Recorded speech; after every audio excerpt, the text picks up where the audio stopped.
গলা আর কাঁধের সাথে এক রাজসিক সৌন্দর্য ফুটে উঠত। আর ঠোঁট ছিল পরিমিত ও সুন্দর। ইদা সুরর ইস্তানারা ওয়াজহুহু হাত্তা ইউরা বায়াজু আসনানিহি।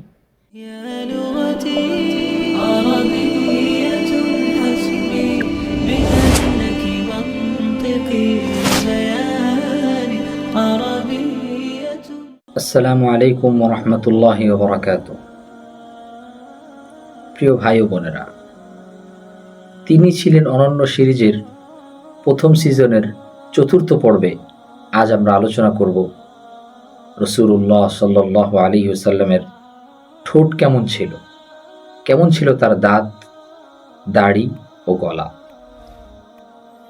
এবার কল্পনা করুন যে একজন মানুষ যার উপরে সবসময় আল্লাহর নূর বর্ষণ হয়, যার চেহারার দিকে তাকিয়ে কত মানুষের জীবন পরিবর্তন হয়েছে, যার চোখের দিকে তাকালে মনে হতো আলোয় ভরা আকাশ, যার কপাল ছিল দীপ্তিময়, সৌভাগ্যময়, যার হাত ছিল বরকতময়। তার ঠোঁট কেমন ছিল, যার একটি হাসি কত মানুষের অন্ধকার অন্তরকে আলোকিত করে দিয়েছে। তিনি ছিলেন আমাদের নবী মুহাম্মদুর রাসূলুল্লাহ সাল্লাল্লাহু আলাইহি ওয়াসাল্লাম। তার দাঁত কেমন ছিল? দাঁত শুধুমাত্র সাদা আর শুভ্র তার সৌন্দর্য ছিল না, বরং এতটা উজ্জ্বল ছিল, তিনি যখন কথা বলতেন তখন সেখান থেকে নূর বের হতো। যদি একটু চোখটা বন্ধ করে কল্পনা করি যে আল্লাহ রসুলের ঠোঁট লড়ছে, নূর বের হচ্ছে মুখ দিয়ে, তিনি কোরআনের তেলাওয়াত করছেন, কখনো আল্লাহর ওহির বিভিন্ন দিক নির্দেশনা সাহাবীদেরকে শোনাচ্ছেন, সে দৃশ্য সাহাবীরা দেখছেন, কতই না মনোমুগ্ধকর সেই দৃশ্য। আজ আমরা যখন বর্ণনা করছি সেই দৃশ্যের, তখনই আমাদের হৃদয়ে একটা আবেগ, অনুভূতি অন্যরকম ভাবে জাগ্রত হচ্ছে। যদি পারতাম সরাসরি সেই নবীকে দেখতে, যদি কপালে হতো যে সরাসরি তার সাথে কথা বলবো, তাহলে কতই না সৌভাগ্যময় হতাম। তার দাড়ি, সেটা ছিল আরেক মহিমান্বিত রূপ। দাড়ির কারণে চেহারার মধ্যে আরো মহানুভবতা বাড়িয়ে তুলত। তার গলার মধ্যে ছিল আলাদা সৌন্দর্য। গলা আর কাঁধের সাথে এক রাজসিক সৌন্দর্য ফুটে উঠত। চলুন আজকের ভিডিওতে আমরা দেখব যে হাদিসের বর্ণনায় রসুলের এই অঙ্গগুলোকে কিভাবে ফুটিয়ে তোলা হয়েছে। রসুলের ঠোঁট কেমন ছিল?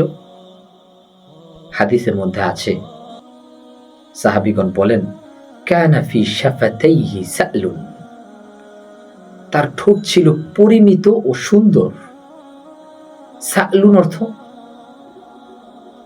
সকল মুহাদ্দিসিন ইকরাম ব্যাখ্যা করেছেন, বিশেষ করে ইবনে হাজার আসকালানী রাহমাতুল্লাহি আলাইহি, উনি বলেছেন যে সালুন অর্থ হলো আশ-শাফাতুল উলিয়া ইমতিলাউন ওয়া হুসনুন দাকীকাতুন ওয়া রাকীকাতুন ওয়াল সুফলা আগলাযু মিনহু, যে উপরের ঠোঁট ছিল পাতলা, পরিমিত, সূক্ষ্ম, সুন্দর, আর নিচের ঠোঁট উপরের তুলনায় একটু মোটা। রসুল যখন হাসতেন তখন তার দাঁতগুলো দেখা যেত, দাঁতের আগাগুলো দেখা যেত। রসুল যখন কথা বলতেন তখন মুখ থেকে নূর বের হতো। ইদা তাকাল্লামা রুইয়া কান-নূর। অন্য হাদিসের মধ্যে আছে, সাহাবীগণ বলেন যে আল্লাহ রাসূল সাল্লাল্লাহু আলাইহি ওয়াসাল্লামের ঠোঁট সব সময় নড়ত। কখনো তেলাওয়াত করতেন, কখনো আল্লাহর জিকির করতেন। হাদিসে আছে, লা ইয়াজালু লিসানুহু রাতবান বিযিকরিল্লাহ, তার ঠোঁট সব সময় আল্লাহর জিকিরে মগ্ন থাকত।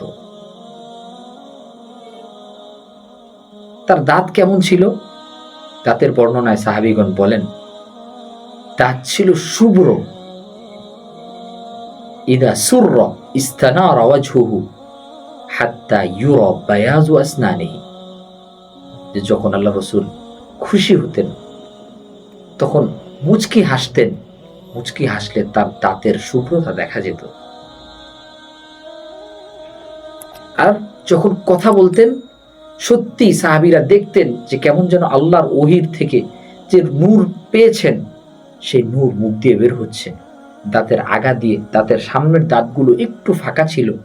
কানা আশনাবা মুফাল্লাজাল আসনান, যে রসুলের দাঁত ছিল শুভ্র সাদা আর একটু ফাঁক, বেশি ফাঁক না যে অসুন্দর দেখা যায়, হালকা ফাঁকা দুই দাঁতের মাঝখানে। কেমন যেন মনে হচ্ছে যে আল্লাহ তাআলা আলাদা করে তার প্রিয় হাবিব মুহাম্মদুর রাসূলুল্লাহ সাল্লাল্লাহু আলাইহি সাল্লামের জন্য দাঁত তৈরি করেছেন। দাঁত আলাদাভাবে তৈরি করে তাকে জিজ্ঞাসা করেছেন যে তোমার দাঁত কেমন করে বানাবো। তখন তাকে জিজ্ঞাসা করে করে লাগিয়েছেন। হযরত হাসান বিন সাবিত রাদিয়াল্লাহু আনহু এমনটাই বলেছিলেন।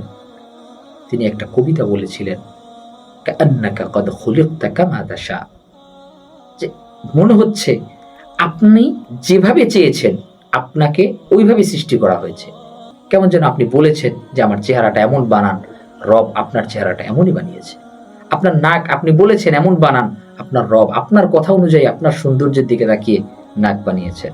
আপনি বলেছেন আপনার দাঁত এমন বানান, আল্লাহ আপনার দাঁত এমন বানিয়েছে, আপনাকে দেখে এমনটাই মনে হয়। রাসূল সাল্লাল্লাহু আলাইহি ওয়াসাল্লামের দাঁতের সৌন্দর্য এটা বর্ণনা করে সম্ভব নয়। কেমন ছিল রসুলের দাড়ি?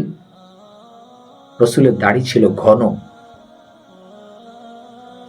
কানা লিহিয়াতু রাসূলিল্লাহি সাল্লাল্লাহু আলাইহি ওয়াসাল্লাম কাসাল লিহিয়া, রসুলের দাড়ি ছিল খুব ঘন, কালো কুচকুচে দাড়ির রং ছিল। হাদিসের মধ্যে আছে, হযরত আনাস রাদিয়াল্লাহু আনহু বলেন, মা শানা রাসূলুল্লাহ সাল্লাল্লাহু আলাইহি ওয়াসাল্লাম মিনাশ শাইবি ইল্লা কালিলা, যে আল্লাহ রসুলের বার্ধক্যের ছাপ বিন্দু মাত্র দেখা যেত না। অন্য হাদিসে আছে রসুলের দাড়ি এবং চুলে মাত্র 20টার মতো সাদা দাড়ি ছিল, সাদা চুল ছিল, এর বেশি সাদা চুল ছিল না, যেটা দেখা যেত না, ভালো করে খেয়াল করলে দেখা যেত। দাড়ি লম্বা ছিল। আল্লাহ রসুল সাল্লাল্লাহু আলাইহি ওয়াসাল্লাম অন্য হাদিসে বলেছেন যে ও সাহাবীরা তোমরা দাড়ি লম্বা করো, আফুল লুহা, তোমরা দাড়িকে লম্বা করো। সাহাবীগণ বলেন যে নামাজে যখন রসুল তিলাওয়াত করতেন তখন রসুলের দাড়িগুলো লড়তো, পিছন দিক থেকে দেখা যেত। এর দ্বারাও বোঝা যায় যে রসুলের দাড়ি অনেক বড় ছিল। রসুলের গলা কেমন ছিল? রসুলের গলার মধ্যে গলা এমন ছিল কাআন্না উনুকাহু জিদু দুমিয়াতিন, অন্য হাদিসের মধ্যে আছে কাআন্না উনুকাহু ইবরিকু ফিদ্দাতিন, যে তার দাড়ি ছিল, তার গলা ছিল কেমন যেন রূপার কলসি দিয়ে বানানো। রূপার কলসি দেখতে যেমন লাগে, চকচক করে, সে এরকম দেখা যেত রসুলের দাড়ি, গলাটা। রসুলের গলার মধ্যে কেমন তেমন লোম ছিল না। রসুলের শরীরে পশম শুধুমাত্র বুকের মধ্যে ছিল, এছাড়া আর কোনো পশম ছিল না। আর মাথা থেকে কাঁধ পর্যন্ত যে গলাটা নেমে এসেছে, এই গলাটা একটা অপরূপ রাজসিক সৌন্দর্যে মিলানো ছিল। রসুলের কাঁধ ছিল খুব প্রশস্ত, এই প্রশস্ত কাঁধের সাথে গলাটা এসে মিলেছে, খুব সুন্দরভাবে মিলেছে, যেটা রাজসিক সৌন্দর্যের মতো দেখা যেত। রাসূল সাল্লাল্লাহু আলাইহি ওয়াসাল্লামের বর্ণনা এটা বলে সম্ভব না। এমন কোনো কবিতা নেই, এমন কোনো শব্দ নেই, এমন কোনো বাক্য নেই যেটার দ্বারা রসুলের প্রকৃত বর্ণনা ফুটিয়ে তোলা সম্ভব। সাহাবায়ে কেরাম দেখেছেন, উপলব্ধি করেছেন, তারা বর্ণনাও করেছেন। আজ আমরা চেষ্টা করেছি প্রিয় নবী মুহাম্মদ সাল্লাল্লাহু আলাইহি ওয়াসাল্লামের চেহারার সামান্য কিছু বর্ণনা করতে। পিছনের পর্বগুলোতে আমরা একে একে বর্ণনা করেছি। প্রিয় ভাই ও বোনেরা, আমরা এই পিছনের 4 পর্বে চেষ্টা করেছি যে প্রিয় নবী মুহাম্মদ সাল্লাল্লাহু আলাইহি ওয়াসাল্লামের চেহারার সামান্য কিছু বর্ণনা করতে, কিন্তু হায়, কেমন করে ভাষায় আঁকবো সেই রূপ যেটি দেখে সাহাবীদের চোখ ভিজে যেত, হৃদয় কেঁপে উঠত। আজ আমরা থেমে আছি প্রিয় নবী মুহাম্মদ সাল্লাল্লাহু আলাইহি ওয়াসাল্লামের চেহারার বর্ণনা। তার চুল যেন রাতের আধারে ঝরে পড়া কালো মেঘখণ্ড, তার চোখ যেন সাগরের গভীরতা আর চাঁদের কোমল আলো একসাথে মিলে গেছে। তার ঠোঁট যেন গোলাপের পাপড়ি, যেখানে ভালোবাসা ঝরে পড়ে শব্দে শব্দে। তার দাঁত যেন মুক্তার মালা, যেখানে আলো ঝলমল করে প্রতিটি হাসিতে। তার দাড়ি যেন মর্যাদার ছায়া, যেটি তার মুখমণ্ডলকে আরো জ্যোতির্ময় করেছে। আর তার গলা যেন শুভ্র মুক্তার হার, যার দিকে তাকালে হৃদয়ে থেমে যায় বিস্ময়ে, অবাক দৃষ্টিতে। আহা, এ কেমন রূপ, এ কেমন সৌন্দর্য, যা কলমে ধরা যায় না, যা ভাষায় বর্ণনা করা যায় না। সাহাবীগণ বলতেন যে আমরা তার দিকে তাকালে মনে হতো যে একবার তার দিকে তাকাতাম, আরেকবার সূর্যের দিকে তাকাতাম।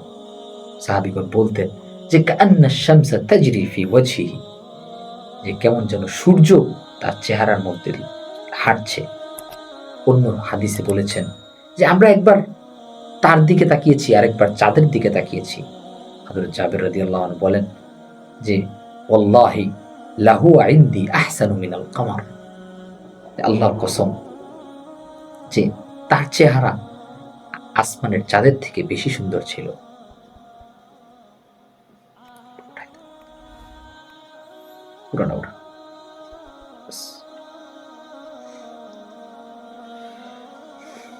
কিন্তু বাস্তবে মুহাম্মদ সাল্লাল্লাহু আলাইহি ওয়াসাল্লাম ছিলেন এই বর্ণনাগুলোর ঊর্ধ্বে।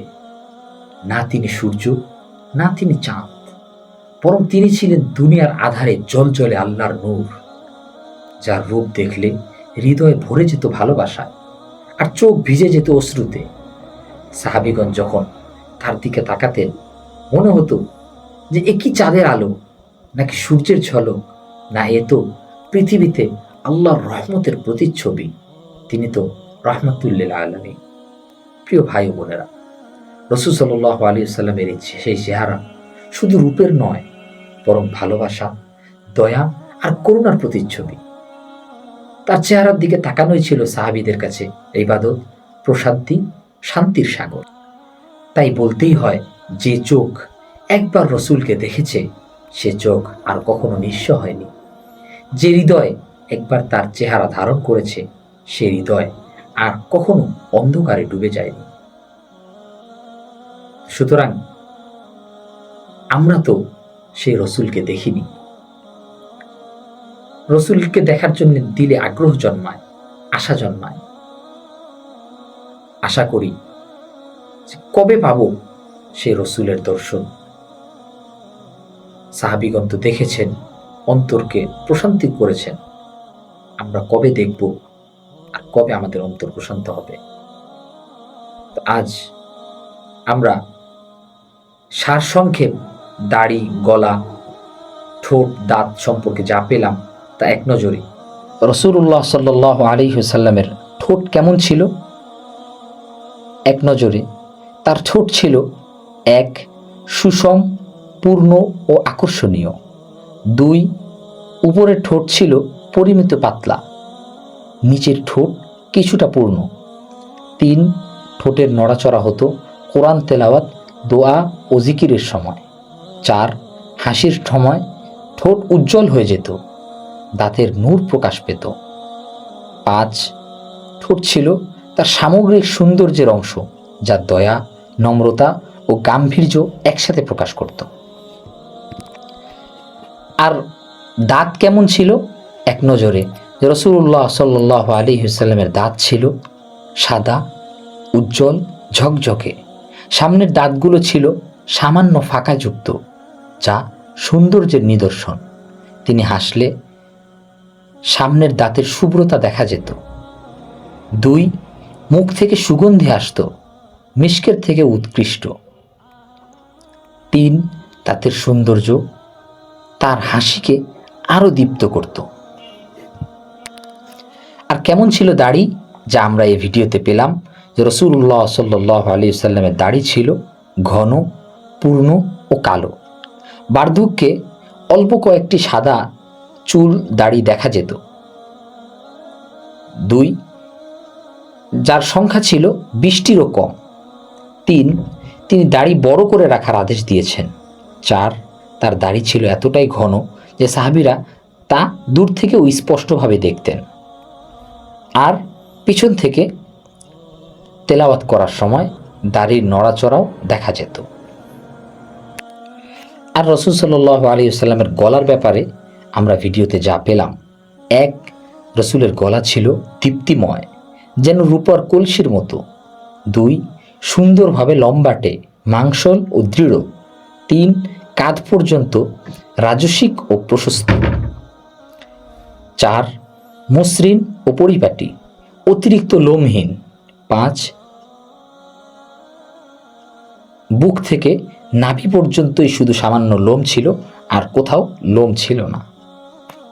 তিনিই ছিলেন অনন্য সিরিজের প্রথম সিজনের 4র্থ পর্বে। আজ আমরা অনেকগুলো বিষয় জানতে পারলাম। এ পর্যন্তই থাকবে। আবারও আমরা আপনাদের সামনে উপস্থিত হব রাসূলের বিভিন্ন বিষয় নিয়ে। সে পর্যন্ত আমাদের সাথেই থাকবেন। অনেক শুকরিয়া। জাযাকুমুল্লাহ।